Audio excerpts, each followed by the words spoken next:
जी 9 class exercise का हम numerical कर रहे हैं, पेज नंबर 54 पर है, 2.8 न्यूमेरिकल है।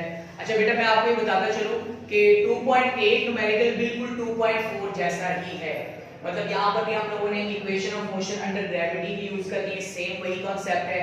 एक गेंद है टेनिस की, वो वर्टिकल मोशन में है, अपवर्ड मूव कर रही है, तो यहाँ हम वैल्यू ऑफ जी की यूज करेंगे। वैल्यू ऑफ जी यहाँ पर हिडन डाटा है, याद रहे आपको क्लासरूम में भी बताया गया था कि आपके पास तीन किस्म के डाटा होते हैं। एक होता है नोन डाटा जो कि गिवन होता है आपके न्यूमेरिकल में, और इसके साथ ही अननोन डाटा जो कि आपने फाइंड करना होता है, कैलकुलेट करना होता है, और एक डाटा होता है हिडन डाटा जो कि न्यूमेरिकल में गिवन तो नहीं होता लेकिन हमें जरूरत पड़ने पर उसको यूज करना होता है। चलिए स्टार्ट करते हैं। एक टेनिस बॉल है, उसे हिट किया गया है ऊपर की तरफ, वर्टिकल अपवर्ड मूव कर रही है।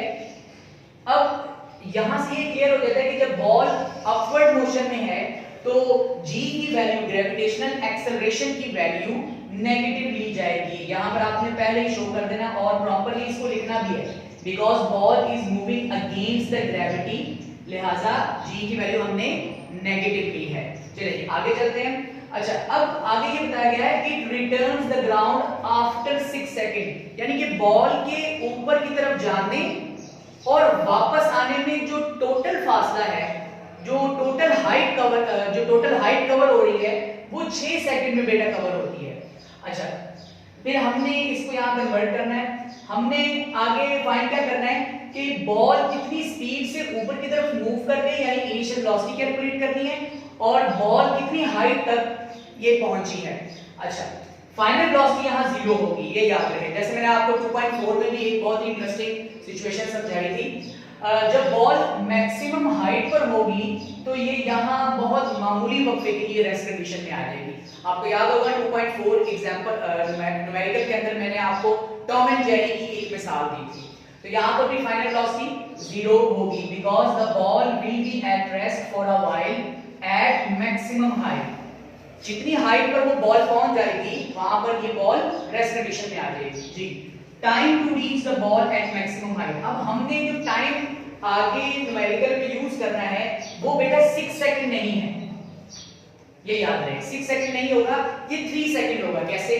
क्योंकि बॉल को जाने और आने में टोटल 6 सेकंड लग रहे हैं, तो एक तरफ का जो फासला होगा वो 3 सेकंड होगा, यानी कि 3 सेकंड में बॉल ऊपर पहुंची और 3 सेकंड में बॉल वापस जमीन पर आ गई।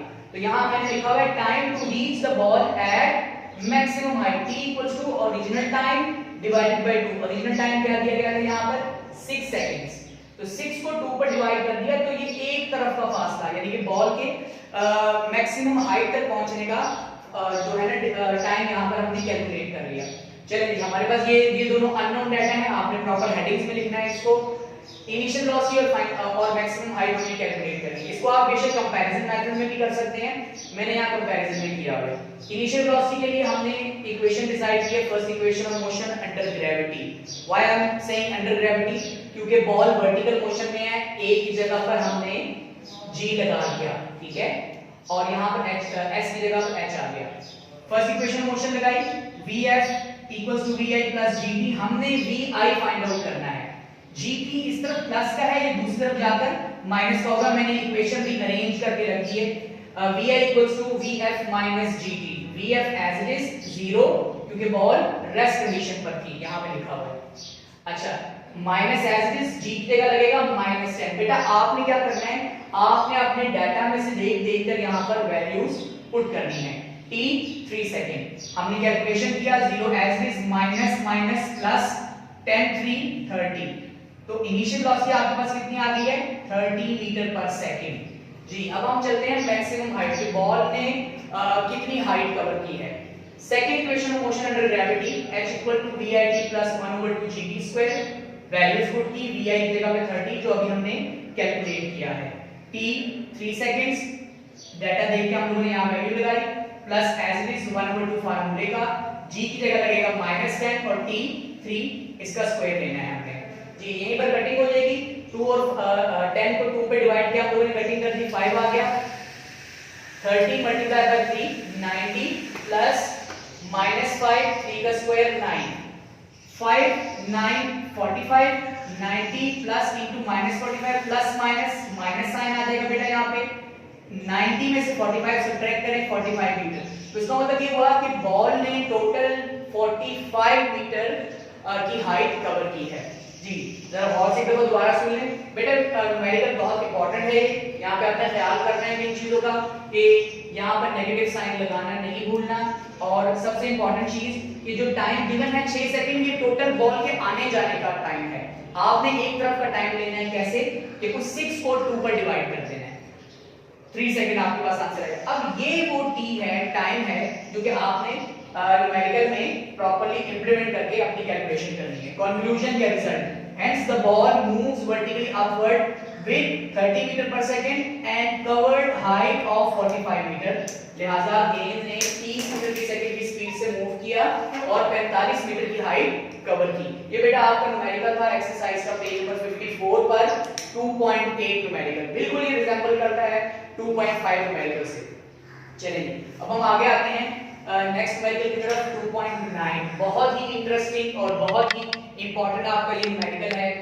पहले सबसे पहले आप न्यूमेरिकल की सिचुएशन समझ लें। देखिए जी, किसी एक पॉइंट से एक ट्रेन आ रही है, ठीक है, एक पॉइंट है यहाँ पर, ठीक है, यहाँ से ट्रेन मूव कर रही है स्ट्रेट पाथ पर। पी पोजीशन पर इसकी स्पीड है 96 किलोमीटर पर आवर। 800 मीटर का फासला तय करने के बाद ड्राइवर ने क्यू पोजीशन पर ब्रेक लगाई। तो जहां ब्रेक लगाई वहां पर उसकी स्पीड कितनी हो गई थी? 48 किलोमीटर पर आवर। मतलब इस दौरान ड्राइवर ने कहीं पर ब्रेक इंप्लीमेंट की है और 800 मीटर के बाद उसकी स्पीड कितनी कैलकुलेट हुई? 48 किलोमीटर पर आवर। जी यहीं से पहले डाटा निकाल लेते हैं, क्योंकि ये आपका 2 हिस्सों में आएगा। इनिशियल वेलोसिटी आपकी आएगी 96 किलोमीटर पर आवर, उसे बेटा हमने मीटर पर सेकंड में कन्वर्ट कर दिया, जो मैंने फार्मूला आपको पहले बताया था। जी मीटर पर सेकंड में इसका आंसर आएगा 26.67 मीटर पर सेकंड।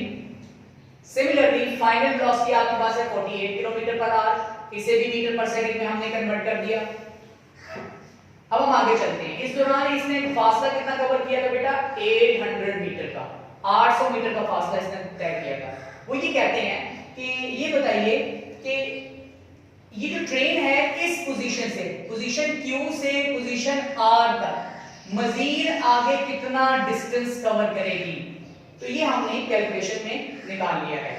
इसके लिए हमारे पास एक मजीद बहुत इंपॉर्टेंट टर्म की जरूरत है, एक्सेलरेशन की। देखिए हमारे पास डाटा में एक्सेलरेशन कहीं गिवन नहीं है, तो रिटार्डेशन के में फाइंड आउट करेंगे। देखिए मैंने वर्ड रिटार्डेशन यूज किया है, चूंकि velocity with respect to time decrease कर रही है।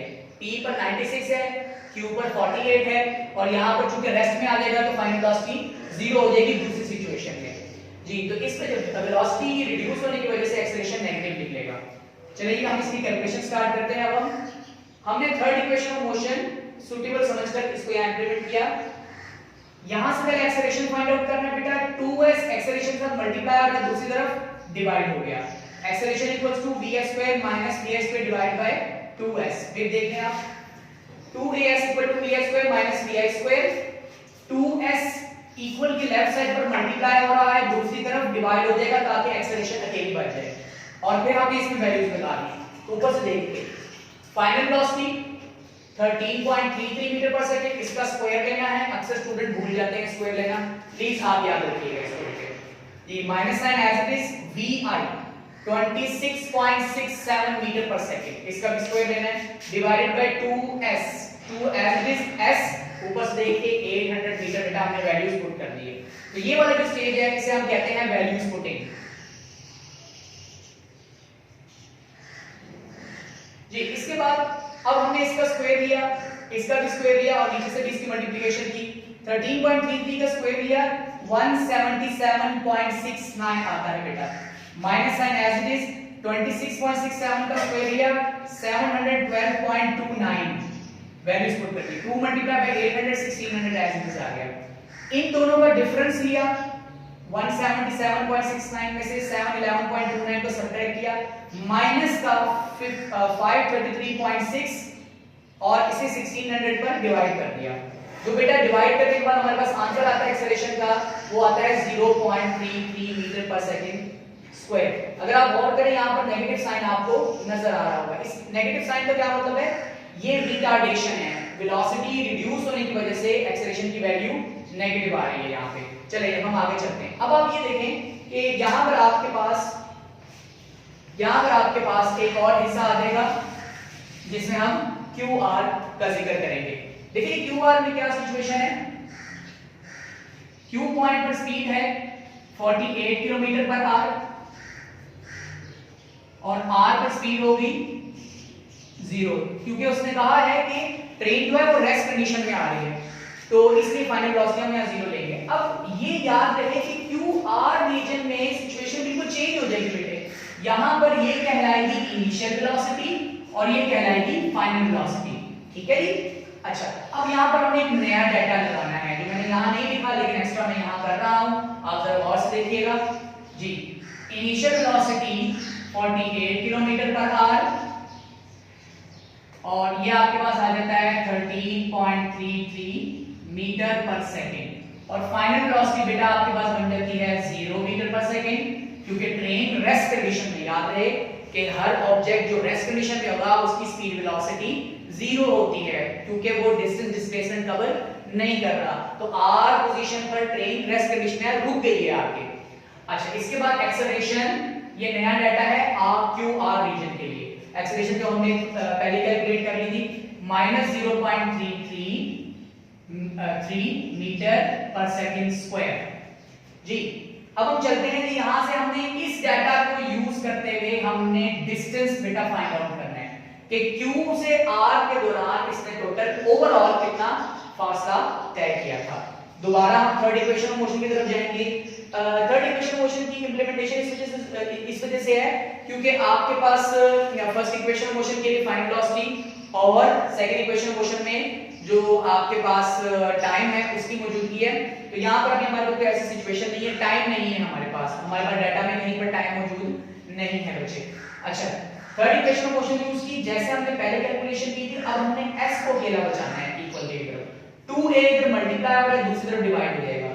s equal to v² minus v² divide by 2a जी। वैल्यूज पुट किया हमने, फाइनल वेलोसिटी, अब यहां से डाटा देखना है। फाइनल वेलोसिटी 0 इसका square minus initial velocity 13.33 metre per second इसका square divided by 2a, 2 as it is, a की जगह पर माइनस 0.33। बेटा ये वैल्यूज पुटिंग हुई है इस स्टेप में वैल्यूज पुटिंग की है हमने, यहां से डाटा देख के जी। इसकी कैलकुलेशन की हमने 13.33 का स्क्वायर लिया, पहले भी हमने लिया था 177.69 डिवाइडेड बाय, इनको मल्टीप्लाई किया माइनस का 0.666 जी। 177.69 को 0.666 पर डिवाइड करें 66.8 मीटर बेटा आंसर आता है, नियरली इक्वल 267 मीटर, जो कि आपकी टेक्स्ट बुक में आंसर है। अच्छा बेटा, यहाँ पर एक चीज याद रहे कि यहाँ पर सिचुएशंस दो हैं। एक सिचुएशन है PQ, उसके लिए हम लोगों ने एक्सेलरेशन फाइंड आउट कर ली उसको इस्तेमाल करते हुए। फिर आगे वो ये कहता है कि गाड़ी रेस्ट कंडीशन में आने तक कितना फासला मजीद तय करेगी, तो वो हम लोग उसके लिए हमारे पास सिचुएशन बेटा बिल्कुल चेंज हो जाएगी। Q रीजन पर हमारे पास स्पीड 48 किलोमीटर पर आवर और R रीजन पर हमारी स्पीड 0 मीटर पर सेकंड, क्योंकि गाड़ी रेस्ट में आ चुकी थी। लिहाजा इस सिचुएशन के लिए हमारे पास डाटा भी बिल्कुल चेंज हो जाएगा। देखिए पहले इनिशियल वेलोसिटी ये था, दूसरी सिचुएशन में इनिशियल वेलोसिटी बेटा 48 किलोमीटर पर आवर होगा और फाइनल वेलोसिटी 0 हो जाएगी। दोबारा हमने third equation of motion implement की, रीअरेंज की इक्वेशन, वैल्यूज पुट की और कैलकुलेशन करने के बाद हमारे पास आंसर निकला 266.8 यानी 267 metres answer. Thank you very much.